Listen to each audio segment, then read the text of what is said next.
If you break a mirror, you will have 7 years bad luck. If a black cat crosses your path, you will have bad luck. But if you find a penny and pick it up, all the day you will have bad luck. No, good luck. What do these mean? Stick around and find out. Hi guys, welcome back to the channel. My name is Liam and this is Grammar Simple, the channel that makes English grammar simple. Okay, today we have part 2 of our 2-part series about real conditionals. In the first video, I talked about the zero conditional. Today, we will talk about the first conditional. So, if you want to learn English grammar, stay tuned.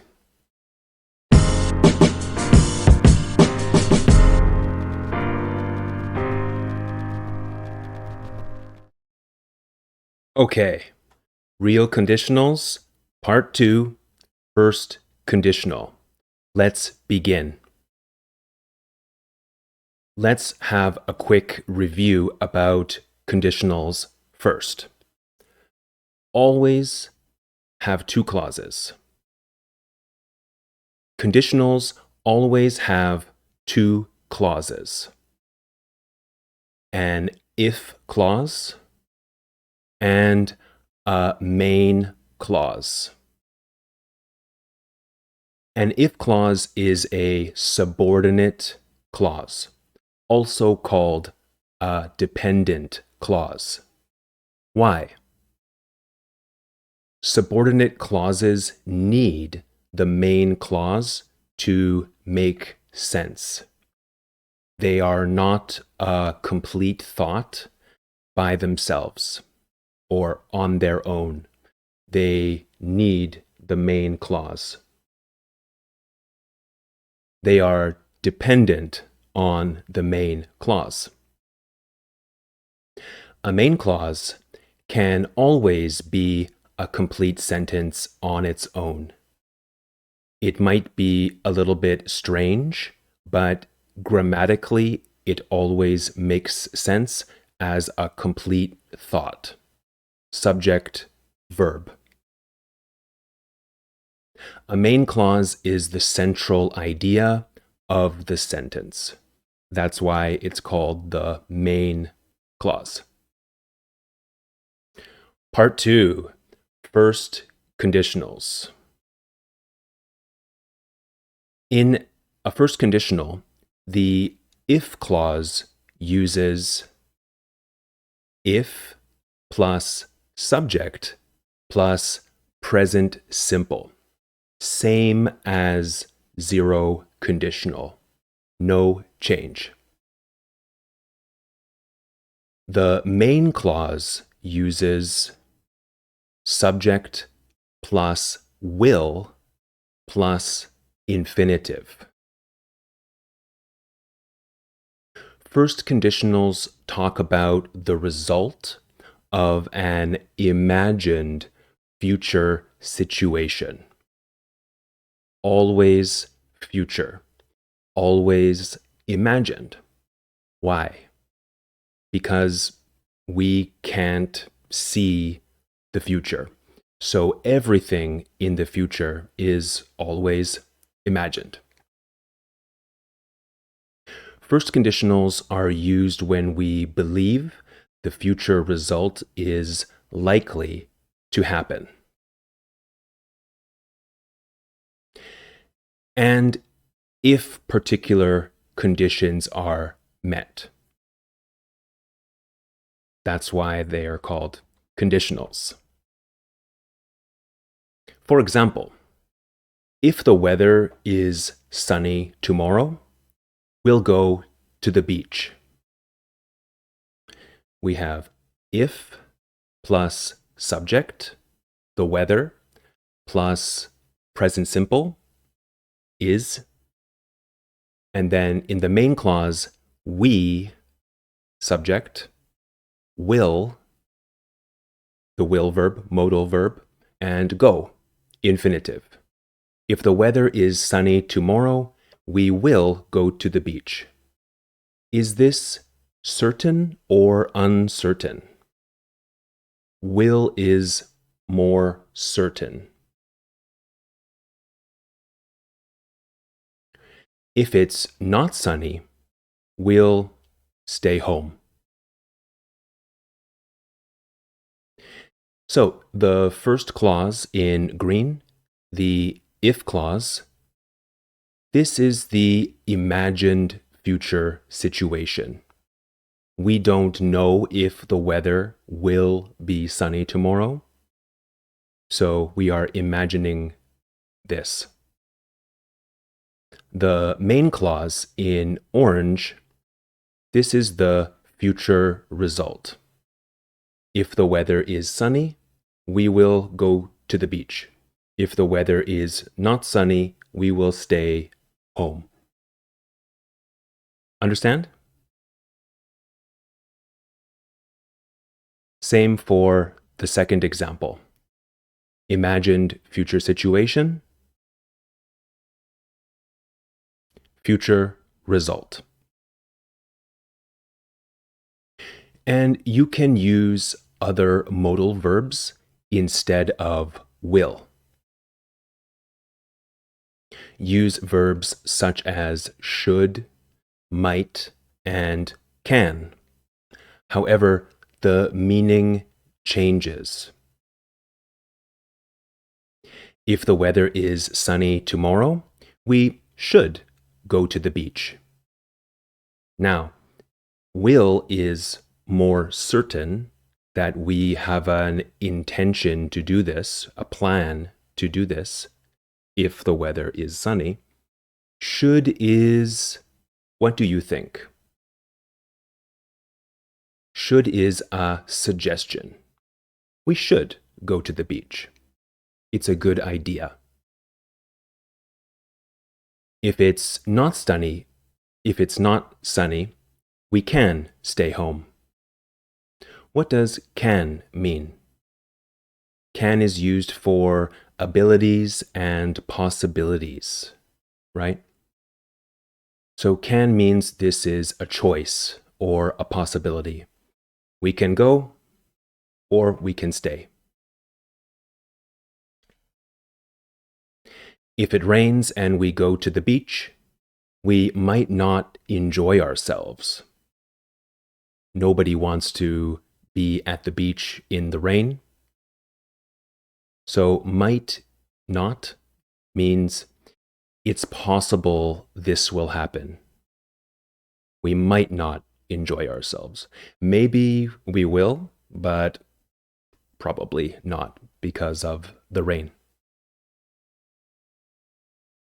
You can also use imperative verbs in the main clause.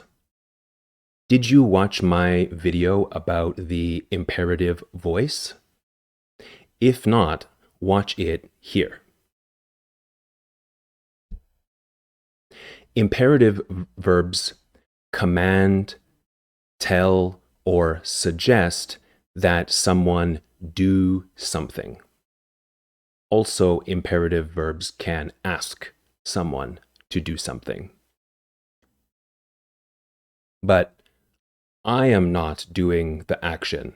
I am telling someone to do the action. For example, if you don't understand the lesson, ask me a question after class. Notice that with an imperative statement, you don't need to use a subject. If you don't understand the lesson, you can ask me after class. That is correct, but it's not necessary if the subject is the same. So you. If you don't understand the lesson, ask me after class. And ask means do this action after class. Ask me a question. If you witness a crime, inform the police. What does inform mean? Inform means tell. Tell the police. If I'm late for the movie, go in without me. We have a phrasal verb, go in. What does go in mean? Enter the theater. Go inside the theater. The first conditional is also used to give warnings or threats. If you don't study, you won't pass the test. Is this a warning? Yeah. You are warning someone about the consequences of not studying for a test. If you touch me, I'll defend myself. This example is maybe a threat to a dangerous person. Maybe a dangerous person is coming close to you, and maybe you just saw them hurt someone. You are afraid. If you touch me, I'll defend myself. I know karate. No. Okay. The first conditional is also used for negotiations. Negotiations between business, job, and other human relationships. If you provide paid vacation, days, and sick leave, I will accept the job. Okay, what situation is this? Probably a job interview where you are negotiating with the hiring manager for the conditions that you want because you are such a good worker or employee, but you want some specific things, or you will look for a different job somewhere else. So I am negotiating for these conditions. Let's imagine you and I are going to a movie. We are friends. I say to you, if you buy the popcorn, I'll pay for the movie. That seems like a fair deal, right? So I am negotiating for these conditions. I don't want to pay for everything, and you don't want to pay for everything, so we go 50-50. Down the middle, as we say in English. Okay, and the last one today, the first conditional is also used to talk about superstitions. What are superstitions? They are beliefs in things or events that maybe there is no evidence for, scientific evidence or observational evidence, but they are fun. Some people really believe them.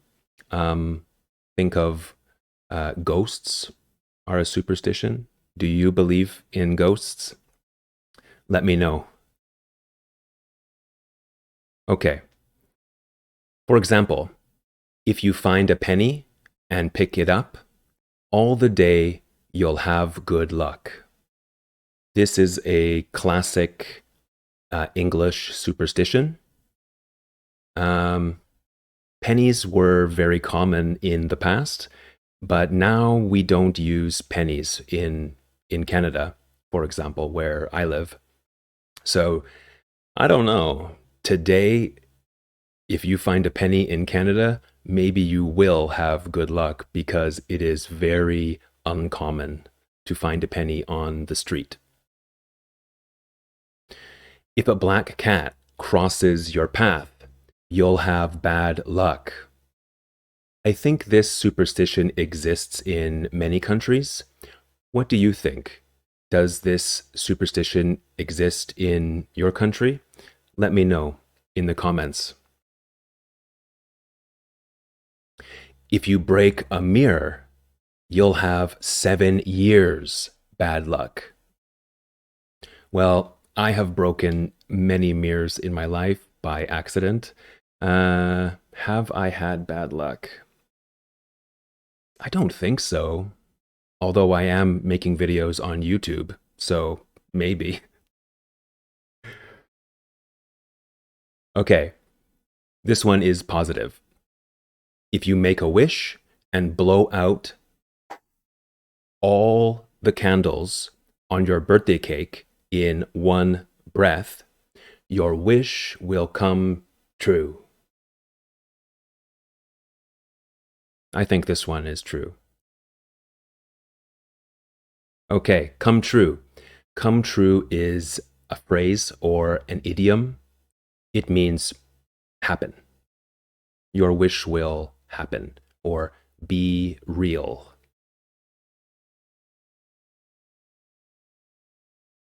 What do you think?